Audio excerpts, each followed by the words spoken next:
अरे मम्मी जी, थोड़ा उम्र के हिसाब से काम किया करो। कहीं कुछ हो गया तो लोग बोलेंगे बहू ने बूढ़ी सास का ध्यान नहीं रखा। बहू, तुम भी थोड़ा कम और धीरे बोला करो। कहीं चिल्लाते हुए कभी कुछ हो गया तो वही लोग बोलेंगे 100 साल की सास भली चंगी बैठी है और बहू बेचारी चलती बनी। वैसे मम्मी जी, दादी बिल्कुल ठीक बोल रही हैं। हैं? क्या ठीक बोल रही है? वो जो कुछ भी बोले वो सास है, पर तुम क्यों बोल रही हो? बहू होकर सास से जुबान लड़ाओगी क्या? ऐसा बोलते हुए निर्मला को धसका उठ जाता है। कहा था ना, मत चिल्ला मत चिल्ला। तुझे बिना सास और बहू से जुबान लड़ाए बिना शांति नहीं मिलती।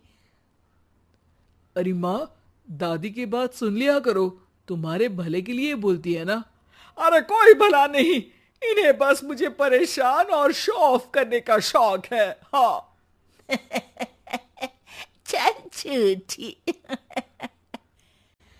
इस परिवार में 3 पीढ़ी की औरतें रहती है, जिनका हर समय कोई ना कोई अलग ड्रामा चलता ही रहता है, जिससे और किसी का पता नहीं, लेकिन सूरज बहुत परेशान रहता है। माँ, पियाली और दादी, आप तीनों के पास एक दूसरे को सास बहू वाले ताने देने के अलावा कुछ काम हो या नहीं, पर मेरे पास जरूर है। इसीलिए पियाली, जरा लंच ले आओ, मुझे ऑफिस भी जाना होता है। इस पर पियाली सूरज को लंच देती है और वो ऑफिस चला जाता है, जिसके बाद तीनों एक बार फिर अपनी बातों या कह लो कि नोक-झोंक में लग जाती हैं। इसी में दिन बीत जाता है। रात को सूरज के साथ उसके दोस्त भी खाने पर आते हैं। पियाली, मेरे कुछ दोस्त आए हैं। सॉरी, अचानक प्लान बना तो बता नहीं पाया। तुम जल्दी से डिनर बना दो ना। अरे वाह रे आलसी माँ की आलसी बेटी, पहले बिना बताए दोस्तों को घर ले आओ, फिर बोलो जल्दी से डिनर बना दो। इतनी जल्दी है तो खुद बना लो। अरे माता, सब बाद में दिखा देना, अभी खाना बना दो ना प्लीज।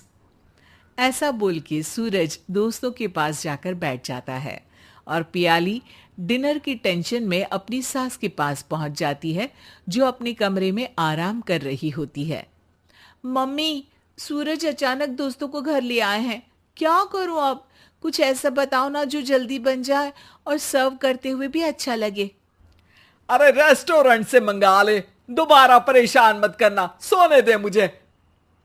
इतने में दादी सास भी वहां आ जाती हैं। वाह, आलसी का आइडिया भी उसी की तरह बेकार है। कोरोना में बाहर से खाना मंगाएंगे। बहू, तुम सो ही जाओ, वही काम अच्छे से कर सकती हो। चल पियाली, मैं बताती हूँ क्या करना है। इस पर दादी सास पियाली के साथ मिलकर सारे मेहमानों के लिए खाना बनाती हैं, जिससे उन्हें ज्यादा मेहनत भी नहीं करनी पड़ती और सबका पेट भी भर जाता है। दादी के इस आइडिया से पियाली और सूरज बहुत इम्प्रेस हो जाते हैं। दादी, क्या यही खाना आपकी इस उम्र में इतना एक्टिव रहने और एंडलेस लाइफ का राज है?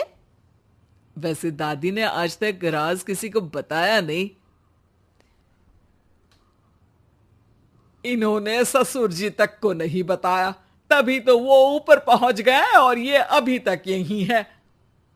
तेरी सास मेरे ऊपर पहुंचने का ही इंतजार कर रही है, पर इस आलसी का ये सपना पूरा नहीं होने वाला। क्यों जी, अमर होने का वरदान लेकर आई हो क्या? अमर का पता नहीं, पर लगता है तुझसे लंबा जरूर जी लूंगी। इससे पहले कि दोनों सास बहू में कोई बहस शुरू होती, पियाली बीच में बोल पड़ती है। ठीक है, आप दोनों लड़ क्यों रही हैं? हम तो चाहते हैं कि आप दोनों हमारे साथ हमेशा रहें। पियाली की बातों पर दोनों शांत हो जाते हैं और उनकी लाइफ पहले जैसे चलने लगती है, जहां दादी सुबह जल्दी उठकर कुछ ना कुछ काम करते हुए पूरा दिन बिताती है, तो वहीं निर्मला और पियाली लेट उठने से लेकर धीरे धीरे आलस में काम करना और जब मर्जी सो जाने से अपना दिन बिताती हैं। एक दिन निर्मला की सहेली उनके घर आती है। अरे क्यों रे निर्मला, कैसे चल रही है जिंदगी? सब बढ़िया, बस ये बुढ़िया ऊपर जाए तो ज्यादा अच्छा होगा। अरे ऐसा क्यों बोलती हो? तुम्हें तो उनसे सीखना चाहिए, वो बहुत फुर्तीली हैं। मैं उन्हें रोज मॉर्निंग वॉक करते हुए देखती हूँ, और वहीं तुम और तुम्हारी बहू है जिन्होंने शायद सुबह का सूरज आज तक देखा ही नहीं होगा। सहेली की बात सुनते ही निर्मला भड़क कर चिल्लाते हुए पियाली और अपनी सास को वहां बुलाती है, जिनके साथ सूरज भी वहां आ जाता है और ये सब देख सहेली वहां से चली जाती है। अरे सासू माँ, आपको हमसे क्या दिक्कत है? अब तो मेरी सहेलियां भी आपकी वजह से मुझे ताने देने लगी है। मम्मी जी, कुछ तो लोग कहेंगे, लोगों का काम है कहना, आप इग्नोर करो ना। अच्छा वैसे महारानी, वो तुम्हें भी वही सब बोल रही थी? है? मैंने क्या किया? अरे किलस क्यों रही हो? अब तो समझो और अपना लाइफस्टाइल सुधारो।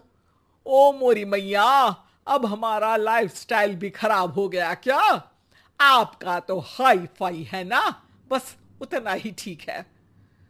तुम लोग हमेशा पूछते हो ना कि मेरी इस उम्र और अभी भी इतने एक्टिव रहने का राज क्या है, तो वो ये लाइफ स्टाइल ही है जिसे हाई फाई नहीं पर सिंपल कहते हैं। दादी, अब कहना क्या चाहती हो? यही कि मैंने अपनी जिंदगी में बहुत किताबें पढ़ी हैं, जिनमें एक किताब से मुझे ये समझ में आया कि हम कितने गलत तरीके से जिंदगी जीते हैं। उसी के बाद मैंने एक अच्छे जीवन के लिए इकिगाई रूल अपनाया, जिसका मकसद तो सिर्फ अच्छा जीवन जीना था। इतना लंबा कैसे जी गई मुझे खुद अचंभा होता है। ओह, तो मतलब आप मुझे परेशान नहीं करती थी? वो तो आप करती हैं। वैसे ये इकिगाई क्या है? थोड़ी रिसर्च खुद भी कर लो आलसियों, सब मैं ही बता दूं क्या?